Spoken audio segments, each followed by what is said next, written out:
Hello everyone, our topic this week was requested by Ninjammer726. We'll be going over Major Zero from the Metal Gear Solid series.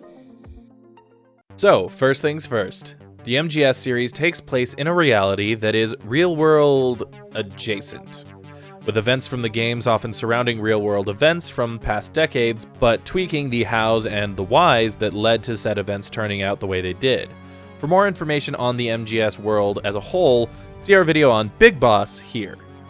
Major Zero himself was a British national, born with the name David O, who was already a career military espionage specialist by the time the game series begins. Our earliest information on Zero has him working in the SAS, the British Special Air Service, a real-world special forces organization, during the early 1940s, which would likely mean he was one of its original members, considering that the real-world version was formed in 1941.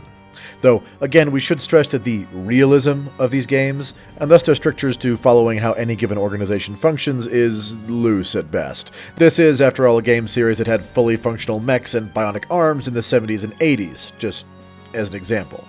While in the SAS, Zero met and began to idolize The Boss, an especially gifted Special Forces veteran who had been brought into the SAS as an advisor.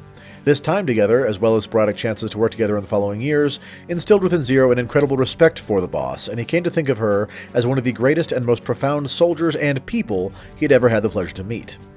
Zero also continuously displayed a talent for finding and cultivating the most skilled people throughout his lifetime, and one of his earliest noteworthy recruits was found during his tenure in the SAS. He took under his wing a skilled assassin that went by the name Skullface, and was so impressed by his abilities that Skullface was eventually made Zero's second in command. Zero would eventually leave the SAS, joining MI6. Think James Bond. Welcome to the new MI6. For a few years, before eventually jumping across the pond to the US and joining the CIA. Skullface followed him to the CIA and presumably also worked with him at MI6. Once in the US, Zero was reunited with The Boss, and the two began working together once more, forming the CIA's FOX, or Force Operation X unit. The FOX unit was somewhat experimental as it functioned under an extreme set of stealth protocols. Basically, as a FOX agent, you packed in yourself, next to nothing else, used whatever you could find on site for the missions, and then packed everything out. The idea being that if no physical trace from the agent and no gear from the US was left on site, there would be no way to trace Fox's actions back to the government. Never mind that sending a basically unarmed soldier to a war zone and getting them killed would create the very result the entire program intended to avoid. In addition to Fox, Zero secretly developed the XOF as a sort of support unit to work in tandem with Fox, and put his trusty second, Skullface, in charge of it. This is a perfect example of these games skimping on the realism, as not only was the XOF's existence kept secret from the members of Fox, not super surprising in a spy game setup, but from the entirety of the rest of the CIA as well, despite the fact that Zero was not the head of the CIA, and that all the members of XOS had to be paid, used government equipment, etc. Anyway, the XOF's purpose was to act as a double buffer for Fox's stealth and secrecy, basically giving the site a once-over in a Fox agent's wake to remove any traces that had been missed by the Fox agent. Fox's first mission occurred in 1964 and was one near and dear to Zero's heart. They sent a young Big Boss into Russia to retrieve a defecting Russian scientist who Zero himself had been unable to extract 2 years prior for political reasons. Zero could have physically pulled the scientist out of Russia, but the situation did not legally, is that a term that can be used for spy missions that don't officially exist? Allow him to do so. And he'd been forced to return the scientist in question to the Russians. So he was quite happy that, 2 years later, they got a second chance to bring the guy to the US, since Zero had promised him that he would see him away from Russia safely. Long story short, things went badly. The Boss, who had been working with Zero and Fox up to this point, faked a defection, though the ruse would not be discovered until later, and again, for political reasons, was covered up, causing the ruination of the mission and placing Big Boss as the Fox agent on site and Zero as the head of Fox in a bad spot. Basically, government higher-ups gave them a chance to go in, kill the Boss, the Russians the scientist was working with, which was a splinter group separate from the Russian government, or be executed and implicated in the Boss's treason against the country. Remember, these events took place during the Cold War, so there was a lot of tense political drama going on in the background. Both Zero and Big Boss were rocked to the core by the Boss's apparent betrayal, and reluctantly geared up to clean up the mess, with Big Boss once again acting as the field agent, while Zero monitored and guided him remotely. The mission was a success. Nuclear disaster was averted, the boss died, revealing patriotic and selfless reasons for her apparent betrayal, and both Big Boss and Zero were left afterward with bitter tastes in their mouths. With Big Boss quitting the CIA almost immediately, and Zero retiring from his official espionage service not long after. We say official service because, quite frankly, this is where Zero's legacy really begins.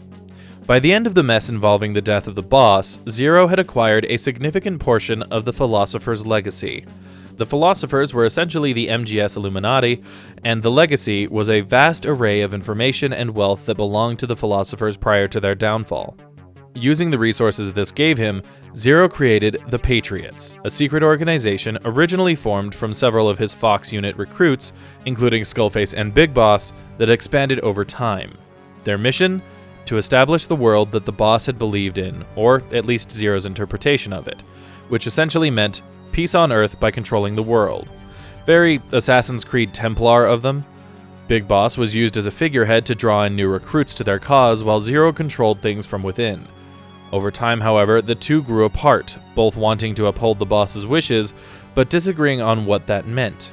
Foreseeing the possibility of Big Boss leaving the Patriots, Zero initiated the Les Enfants Terribles program, which involved the creation of 3 clones of Big Boss in the event he died or left, so that they could continue to use Big Boss's persona for the good of the Patriots. Unsurprisingly, when Big Boss found out about this, it prompted him to leave the Patriots immediately, and eventually start his own series of organizations trying to make the boss's will a reality as he believed she had intended. Possibly because Big Boss often opposed their work in one form or another, Zero grew paranoid after Big Boss's departure and withdrew from even the private eye of his Patriot organization, which was later renamed Cypher, issuing orders and working through a series of security layers and proxies.